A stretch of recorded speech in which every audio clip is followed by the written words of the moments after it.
Welcome back sa The Balang Araw Podcast. Ako si Luis Gutierrez and dito sa podcast na to, I share about my journey sa pagiging tatay, sa pagiging asawa, living in Los Angeles as a Filipino, at kung ano na pang mga maisipan kong episode. So today, let me start with this episode sa isang joke, pare. Interested ka ba sa joke? Ano ang mabilis na pagkain? Sige nga. Sopas, 'di ba? Sopas. Anong mas mabilis? Pasta. Yeah, kaya hindi pumasa 'tong podcast na 'to sa comedy. So yeah, welcome back sa The Balang Araw Podcast. Sa mga nakikinig, if you're here right now, pare maraming salamat sa nakinig ng episode 1, episode 2. Maraming salamat sa nag-engage, sa nag-comment, sa nagfo-follow ng podcast na 'to sa Spotify, sa YouTube, and sa Facebook, sa socials. Maraming salamat. And if you find this podcast interesting, share nyo pa sa mga tropa, sa mga relatives. And yeah, so for today's episode pala, I wanna share to you guys yung pagdating ko dito, like the culture shock ba? I mean, it's totally different pagdating dito sa Amerika. So, I've been living here in Los Angeles for 10 years already. Siyempre props sa airmat ko sa pagdala niya sa akin dito. That was back in 2015. So, siyempre pagdating dito, kailangan ko maghanap ng trabaho. Siyempre props sa airmat ko, I was able to chill for a few months bago ako kailangan magbanat ng buto. Pagdating dito, nakapag-chill pa ako for a few months. Naka um, nakapag nakapagpasyal pa muna before I started looking for a job. So, actually yung unang dating ko dito, that was October 2015. It was like going into winter na. So the weather difference is not that big kasi mainit sa Pilipinas. Then kung dumating ako ng winter dito, baka nanibago ako ng sobra. Pero the good thing is pagdating ko dito, papasok pa lang yung winter. It was October. So medyo warm pa siya pagdating ko. Hindi pa ako nagulat na sa part na yun. Ang kinagulatan ko pare, yung pagdating ko dito, first breakfast I had was in IHOP. And I mean, ewan ko, nakakain na ba ako ng steak before nun? Hindi ko sigurado. Pero when I got here, umorder ako ng steak and eggs. Yung steak siguro mas malaki pa sa kamay ko, I don't know. So nagulat ako sa serving. Tapos together with the steak, it comes with a hash brown, tapos 2 eggs, tapos yung drink. You pick the drink, it's a regular drink, medium, tapos large. Cents lang yung difference, pero yung large, even the regular drink is like huge already. Mag-add ka lang a few cents, you get the biggest one. It's like this tall, I don't know. Anyway, so yeah, so yung steak and eggs meal ko na yun was good for dalawang kainan ko na when I got it. So that was like yung unang meal ko pagdating ko dito sa Amerika. It's like American size meal talaga. So pagdating ko dito naman, after nung steak, kumuha ako ng maraming hipon, maraming bacon, para akong na-deprive sa pagkain when I got here. Order ng bacon, order ng steak, bili tayo ng hipon. And syempre props sa airmat ko para I was able to get that experience. So, ang una kong nung naghanap ako ng trabaho, luckily nahanap ko yung isang call center dito sa downtown LA. So kung familiar kayo sa mga call center sa Pilipinas, yung may isang company called VXI. Hindi ako nakapagtrabaho doon when I was in the Philippines. Pero pagdating ko dito, I saw this company. Sabi ko parang familiar. And it's actually a call center din dito sa downtown LA. So I was able to get into that. Anyway, that was downtown LA back in 2015. When I got here, wala pa akong coach. I have to take the bus. So that was an experience also. One of the factors also sa difference ng bus sa Pilipinas and sa Amerika is yung mga bus stop. Dito may mga bus stop. So kunyari, you have to go to one area. You have to check kung saan ka bababa na bus stop kasi hindi ka pwedeng pumara anywhere tapos bababa ka na lang. You have to make sure na doon ka sa spot na pinakamalapit dapat doon sa bababaan mo. I mean, kung saan ka pupunta rather. Anyway, so that was an experience. I was able to do the bus rides for 3-4 years, I guess. Tapos merong ang mode of payment naman dito is either you have a card, yung tap card, para siyang ano din sa MRT or LRT. Tap card tapos loloadan mo siya tapos tap mo lang. It's like the ano rin, beep card sa MRT. Anyway, may turntable, parang may turnstile. I forgot what you call it. Pero doon may machine doon sa pagpasok mo ng bus, tatap mo yung card. Pwede din naman yung cash. Pero mas hassle, diba? So I just bought the card para reload ko na lang. Then dire-diretso na. Anyway, nung time din na yun, bumili ako uso yung fixed gear. So bumili ako ng bike. Ng bike kasi parang may time na kailangan kong maglakad ng malayo para makapunta sa bus stop to get to work. So yung shift ko at the time was 5 AM. Ang unang travel ng bus is 5 AM, so malilate na ako. Yun yung bus stop na pinakamalapit sa bahay namin. During those times na kailangan ko pumasok ng maaga sa 5 AM na shift, I would go to a different bus stop kasi may mas maagang bus na dadating. So that was like 4:30. 4:30 dadaan yung bus, makakadating ako sa office ng 5. Pero syempre kailangan ko mag-prepare papunta dun sa bus stop na yun. So I have to be up like 3:30, 4 o'clock. Kaya napabili ako ng fixed gear na bike at the time. Kasi naglalakad ako papunta sa bus stop dito sa lugar na tinira ko dati. It's around hills. So may mga coyote. So nung time na yun, naglalakad lang ako lang mag-isa and it's really dark sa parang wide na road. Tapos may coyote across the street. So kailangan ko maglakad. Dahan-dahan lang. Eh hindi naman pwedeng magmukha kang takot kasi 'di ba baka i-attack ka din. So low-key lang ako naglalakad sa gilid. Tas ako payat ako so parang baka isipin nito, ano 'to, butong gumagalaw.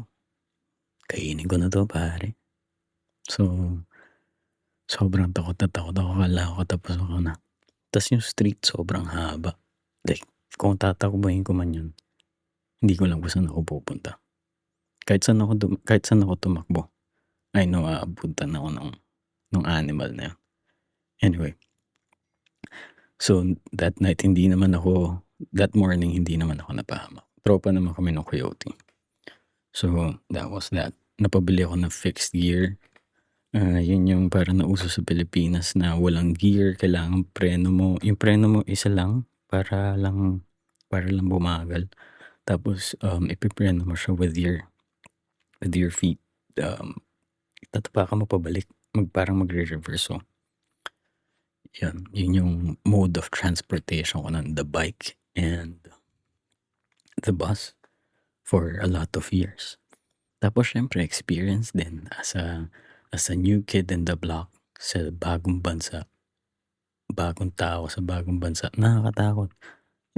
May mga random people sa bus na makikipag-usap sa'yo.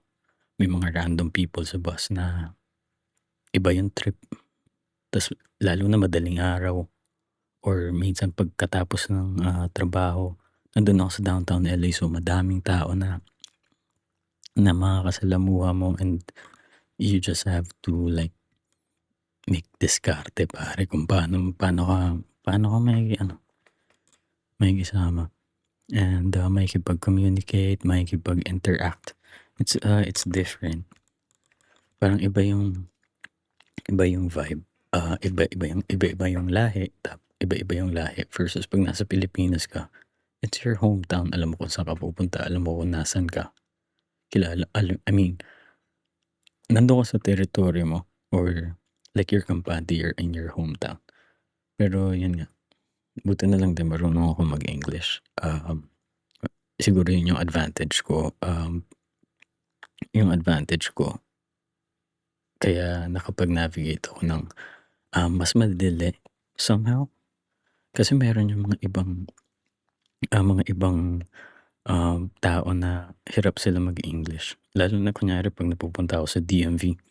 So, may mga test and the test, are in English. Puwede kang kumuha ng sarili mong test on your language. Pero kung makikipag-usap ka sa mga tao, if you need help, like for example yung mga personnel dun, hindi ko naman sinasabing lahat, pero some of them baka English lang yung language or kunyari ako Tagalog lang alam ko, hindi ako masyadong marunong English. Anong sasabihin ko dun, 'di ba? Mahihirapan ako. Isang difference din sa transportation. Siguro ang nami-miss ko sa Pilipinas yung mga jeep, tricycle pare. So, dito walang jeep and walang tricycle. So, kailangan mo mag-rely sa bus or train. Sa bus or train lang. Eh, 'di ba sa'tin 'pag gusto mong pumunta sa short distance, makakahanap kang tricycle, makakahanap kang pedicab, taxi um, or jeep or tricycle na cheap lang yung ano, 'di ba, yung pamasahe. Eh, dito puro bus. Tapos yung route nila, like sa mga main ways. So, kung sa looban yung sa area mo, ang hirap, at that time kasi kailangan mo maglakad papunta sa susunod na bus stop. And yun pa pala yung isang challenge ko when I was traveling by bus. So, hihintayin mo yung ruta ng bus. Kunyari 1:10 yung bus dadating. You have to be there like 2 minutes early para lang maabutan mo yung bus. And then 'pag na-miss mo, the next bus would be like around 20-30 minutes. So, 'pag yun yung last na bus for you papunta sa work, male-late ka na after that ride kasi yung delay is like 10 to 20 minutes.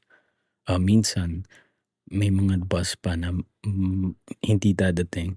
So, you will have to wait for the next batch. So, that's like another 20 minutes, another 30 minutes. The longest probably I waited is like an hour and a half, 2 hours. Sobrang challenge. And, lalo pa 'pag winter time, October, November, pare sobrang hirap mag-bus kasi you have to wait outside and sobrang lamig. I mean sa Pilipinas 'di naman nagwi-winter. Dito I have to get thick jacket, thermal para mainit. Eh, anong magagawa lalo na 'pag umuulan pa. So, that's a challenge for me. Siguro nga, ang expectation 'pag nakapunta sa ibang bansa, mas malaki na yung sahod. Totoo naman, totoo naman. Mas malaki na yung sahod. When I was in Concentrix, I remember ang sahod ko nun kasi unang trabaho ko nun, that was 2014, 13,500 pesos. So, convert niyo na lang sa dollars. 13,500 pesos, that's 2015.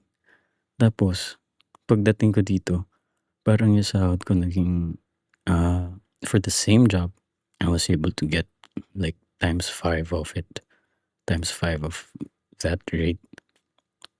So, sobrang pasalamat din talaga na nakapunta ako dito. It's an opportunity din talaga. Pero yun din, I mean malaki nga yung sahod, pero malaki din yung gastos. So, dollars to dollars din. Malaki siya kung, I mean I can say na mas, sulit kung, you're earning dollars pero you're spending it, in the Philippines. At the time, si misis tsaka yung anak ko wasn't born yet, that time. So pinapadala ko yung sahod ko kay misis, and it's a big help talaga. It's an opportunity talaga na makatungtong dito sa land of the free. So, nung time pa na yun, nung nagba-bus ako, nung time nag-iossi pa rin pala ako nung time na yun. Um, so meron akong favorite drink, yung lagi akong nagpupunta sa McDo to get, iced mocha frap in the morning. Maglalakad lang ako, tapos umaga, 'di ba, ang McDonald's dito hindi 24/7. So yung lobby nila will be closed pero yung drive-thru nila will be open. Paano naman ako magda-drive-thru? Wala akong kotse. It's either I wait for 5 AM makakuha ako ng drink, or hindi na lang, diretso na ako sa work. After all that experience, very grateful ako sa opportunity na makatapak dito sa land of the free. Pero siyempre most of the time, nung hindi ko pa kasama si misis tsaka yung anak ko, sobrang mami-miss mo yung perlas na sinilangan ba. Siyempre dugong Pinoy pa rin tayo, pero kailangan natin makipagsapalaran para sa pamilya, sa sarili, sa ikabubuti ba, para sa ekonomiya. Nung time na yun siyempre LDR kami ni misis. Pasalamat na lang din sa mga messenger, sa mga video call apps na sobrang dali na lang na makipag-usap. Internet na lang kailangan mo. Dati kailangan ko pa ng phone card to call, long distance, phone card, yung mga prepaid cards na meron kang hours. Yun, time zone din pati, yun yung challenge namin ni misis. Tapos 'pag may arguments, yung arguments na yan, isang buong episode pa yan. Ibig ko sabihin, yung arguments 'pag LDR mahaba. Puwede siyang isang episode ng podcast. Anyway, so, sobrang grateful sa pagdating sa land of the free. Daming opportunities. Sobrang nakakatuwa din kasi it's an opportunity also para kay misis, siyempre lalo na din para sa anak ko. Mas magandang buhay na mabibigay. Maikukuwento ko din yung immigration process namin ni misis on a different episode. Dahil sobrang haba ng process na yan, I can probably help, or I can probably go through the process para makapag-help ako, or para maging reference ba ng mga ibang tao din na nagta-try mag-petition ng relatives papunta sa America. This is not like a law, what do you call that? An official law advice. It's just like I'm just speaking on my experience. So, yeah, I can probably talk about that on a different episode. So itong kwento ko ay reflection lang naman ng mga struggles ng mga panahon na yun. Nakapagtiis ako noon, di ko makasama si Ermat nung bata ako hanggang nakadating ako dito 2015. Then, nakapagtiis naman ako for 8 years. 8 years ko naman inantay para makasama si misis. Tsaka yung anak ko. Haba ng process pero nakasama ko rin sila ngayon. Meron pa rin tayong mga pangarap para bukas. Pero sobrang grateful ako kung ano meron ako ngayon. So, after lahat ng struggles, after ng lahat ng paghihintay, worth it ba? Siyempre, ito yung pinagpaguran natin, pinagpawisan. It will all be worth it. Big at small wins, nakakabayad ng bills, nakakapag-grocery, nakakapag-full tank ng gas sa kotse, pare. Meron kang gas on your stove and you got light. Ako nga nakapag-podcast ako, pare, sobrang grateful ako. Salamat sa pakikinig. This is the Balang Araw Podcast. If you find this interesting, share mo to sa tropa or sa mga relatives mo na tingin mo may enjoy din tong podcast. Maraming salamat. You can find the Balang Araw Podcast in YouTube, Spotify, TikTok, Instagram, Facebook. Maraming salamat sa mga nakafollow sa mga pages ko. 89 followers na ata ako sa Facebook. I'm not sure. Pero maraming salamat. Ilalagay ko na lang din yung social sa description. No Yossi pa rin tayo. Naka-streak pa din tayo ng No Yossi. Today's October 17 sa akin. So meron na akong 1 month and 6 days. Yeah. Yun lang. Maraming salamat. This is the Balang Araw Podcast and see you next time.